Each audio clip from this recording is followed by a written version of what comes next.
আসসালামু আলাইকুম dear viewers.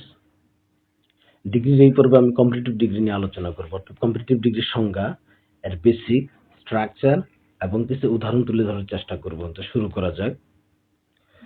Competitive degree কাকে বলে? দুইটি ব্যক্তি বা বস্তুর মধ্যে দোষ, গুণ, অবস্থা, পরিমাণ এবং সংখ্যার তুলনা বোঝালে এডজেক্টিভের যে রূপের পরিবর্তন ঘটে তাকে কম্পিটিটিভ ডিগ্রি বলে।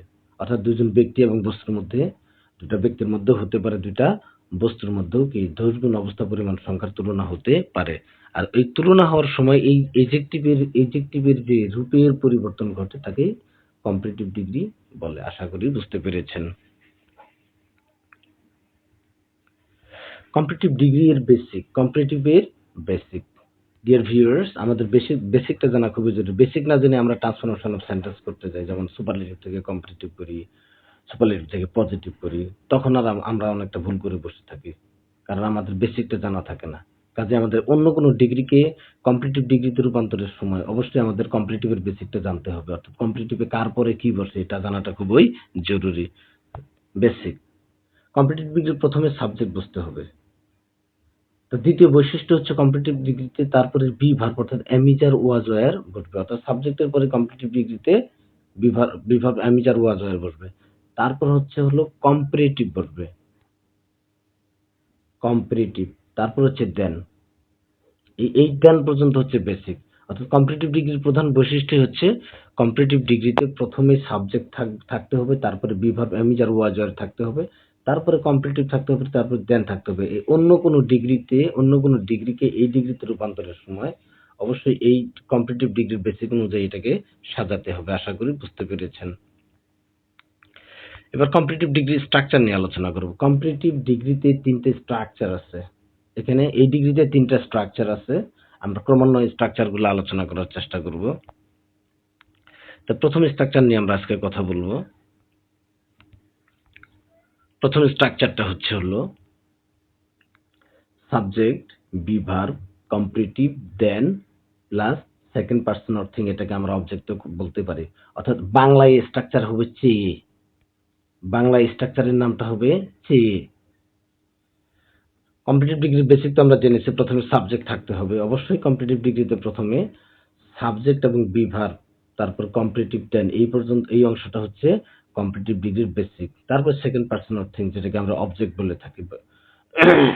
যাই হোক, এই নোটটি লক্ষ্য করুন। বাংলায় চেয়ে, বাংলায় এই চেয়ে এর পরের শব্দটি এডজেক্টিভ। অর্থাৎ যখন আমরা বাক্যটা বাংলায় লিখব, তখন বাংলায় চেয়ে, এই চেয়ের পরের শব্দটা হচ্ছে এডজেক্টিভ। এই চেয়ের পরের শব্দটি এডজেক্টিভ এবং এই এডজেক্টিভটির কম্পারেটিভ করতে হবে। বাংলায় আমরা যখন বাক্যটা লিখব তখন চেয়ের ঠিক পরের শব্দটা হচ্ছে এডজেক্টিভ মনে করব এবং সেটারই কম্পারেটিভ ডিগ্রি লিখতে হবে। আশা করি বুঝতে পেরেছেন।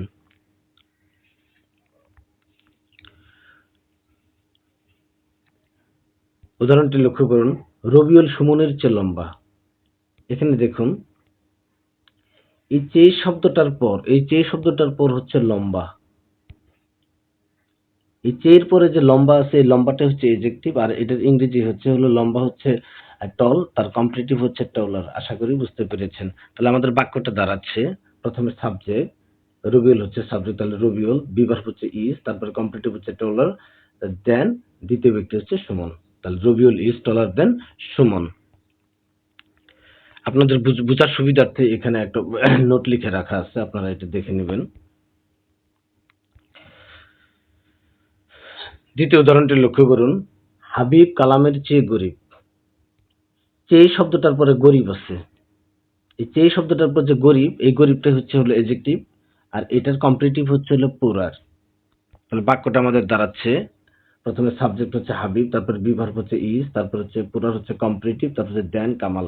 তাহলে পুরা বাক্যটা আমাদের হচ্ছে হাবিব ইজ পুরার দেন কামাল। আশা করি বুঝতে পেরেছেন। সিনং বাক্যটি লক্ষ্য করুন। ঢাকা রংপুরের চেয়ে ছোট।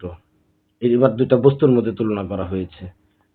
এবার আমরা দেখব যে চেয়ে শব্দটার পরে কি আছে। চেয়ে যে শব্দটা, এই চেয়ে শব্দটার পরে বাক্যের ছোট আছে, তাহলে এটাই এডজেক্টিভ, তাহলে এটার কম্পারেটিভ করতে হবে। ছোট ইংরেজি হচ্ছে স্মল, তার কম্পারেটিভ হবে স্মলার। তাহলে বাক্যটা আমাদের দাঁড়াচ্ছে, Dhaka Dhaka is smaller than Rangpur. আশা করি বুঝতে পেরেছেন। 2 নং বাক্যটি লক্ষ্য করুন, সুমনা কবিতার চেয়ে খাটো ছিল। ডিয়ার ভিউয়ার্স, যখনই বাক্যের মধ্যে যখনই ছিল কথাটা থাকবে তখনই ওয়াজ ওয়্যার আসবে। বি ভার্বের জায়গায় ওয়াজ ওয়্যার আসবে সাবজেক্ট অনুযায়ী।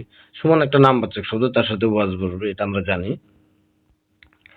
তাহলে যেই শব্দটার পর আছে, এই বাক্যে যেই শব্দটার পর খাটো আছে, তাহলে খাটোর ইংরেজি হলো শর্ট। তাহলে কমপ্লিটিভ হবে শর্টার। তাহলে বাক্যটা দাঁড়াচ্ছে সুমনা ওয়াজ শর্টার দেন কবিতা। আশা করি বুঝতে পেরেছেন।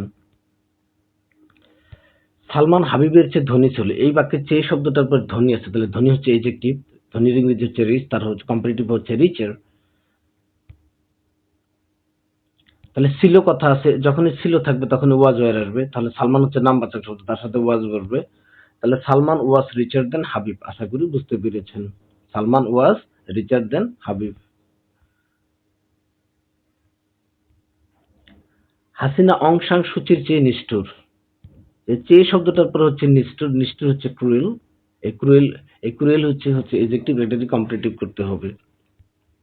তাহলে বাক্যটা দাঁড়াচ্ছে হলো হাসিনা হচ্ছে সাবজেক্ট, ইজ হচ্ছে বিভার। তাহলে Hasina is more cruel then Aung San Suchi.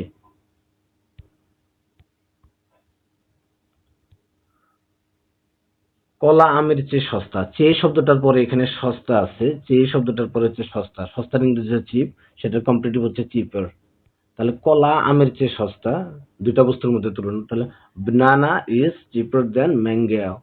banana is cheaper than mango। আশা করি বুঝতে পেরেছেন।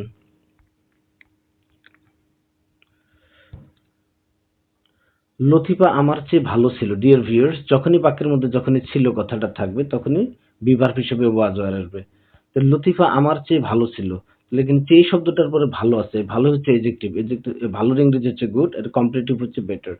তাহলে বাক্যটা আমাদের দাঁড়াচ্ছে লতিফা একটি নামবাচক শব্দ, তার সাথে ওয়াজ বসবে। তাহলে Latifa was better than I. Dear viewers, দেনের পর সাবজেক্টিভ বসবে। তো অবজেক্টিভ বসালে কোনো অসুবিধা হবে না।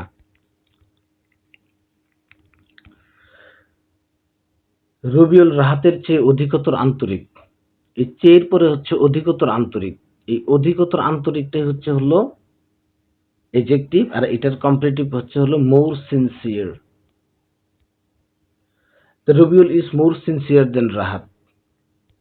কেন বাক্যটি লক্ষ্য করুন, নজরুল রবীন্দ্রনাথের চেয়ে অধিকতর বিখ্যাত ছিল। এই যে চেয়ে শব্দটার পর যে শব্দটা হচ্ছে অধিকতর বিখ্যাত, এটা হচ্ছে এজেক্টিভ। অধিকতর বিখ্যাত, অধিকতর বিখ্যাত হচ্ছে যে মোর ফেমাস। মোর বিখ্যাত, বিখ্যাত সরি, এখানে পপুলার লিখে রেখেছি, মোর ফেমাস হতো, যাই হোক। তাহলে নজরুল ওয়াজ মোর পপুলার দেন রবীন্দ্রনাথ। আশা করি বুঝতে পেরেছেন। ডিয়ার ভিউয়ার্স, ক্লাসটি কেমন লাগলো আমাকে কমেন্টস করে জানাবেন। আল্লাহ হাফেজ।